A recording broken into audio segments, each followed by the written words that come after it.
नमस्कार एवरीवन, लियन Homes Private Limited property channel को आपको स्वागत। आज आम चलतु गोहिरिया छक पाखापाखि आउ गोटे कॉर्नर प्लॉट विजिट करी आसीबा। नमस्कार।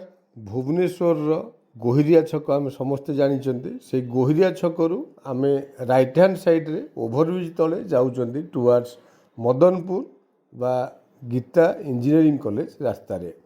नेशनल हाईवे रु आम प्लॉट रो डिस्टेंस 1450 मीटर्स। आम समस्ते जानी गीता इंजीनियरिंग कॉलेज रोड को बेस करके बहुत गुड़ा इंस्टीट्यूशन ऑलरेडी फंक्शन करुच्ची। यही रोड रे स्ट्रेट आगो को गले आम छताबड़ छकरे बाहर बा NH बाईपास जोटा कि पितापल्ली चंदका रोड से रोड रे जाई बाहरी पारिबा। एनीवे नेशनल हाईवे रु ओनली 500 मीटर्स आसिला परे आमे लेफ्ट को टर्न करूचंती इन्फोसिटी 2 बा बागची हॉस्पिटल रोड रे। से रोड रे आमे एगेन 500 मीटर गला परे आमर destinated plot left hand side रे आप मन जानी थिबे आगरे बागची हॉस्पिटल इन्फोसिटी 2 RBI ये सब ऑलरेडी फंक्शन कलेनी बट आमर प्लॉट तार बहुत पूर्वर। एबे देखंतु 500 मीटर आसिला परे लेफ्ट हैंड साइड रे जो रोड टी भीतर को जाइछि आमे सेही रोड रे एंट्री करूचंती।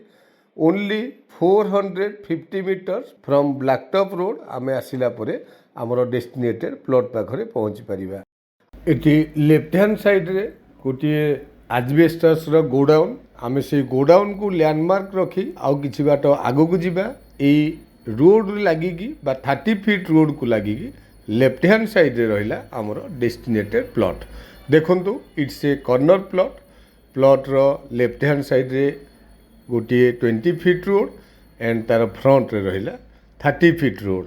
सो दी साइड रे रोड अच्छी ब्लैकटॉप रोड रु बहुत near Bagchi hospital Infocity 2 and Gita engineering college periphery रु बहुत नियर। सो डेफिनेटली प्लॉट टी आपण मानको पसंद आसीबो। Thank you.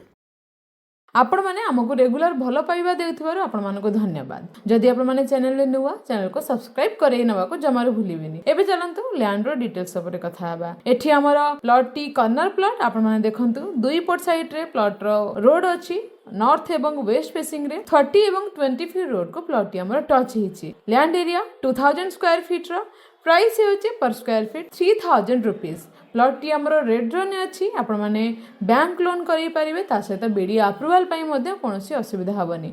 सो आपण माने देरी न करी इमीडिएट तळे था नंबर रे कांटेक्ट करिके आपण मानकर शेड्यूल करि नियंतु। First visit do like share and comment. Thank you.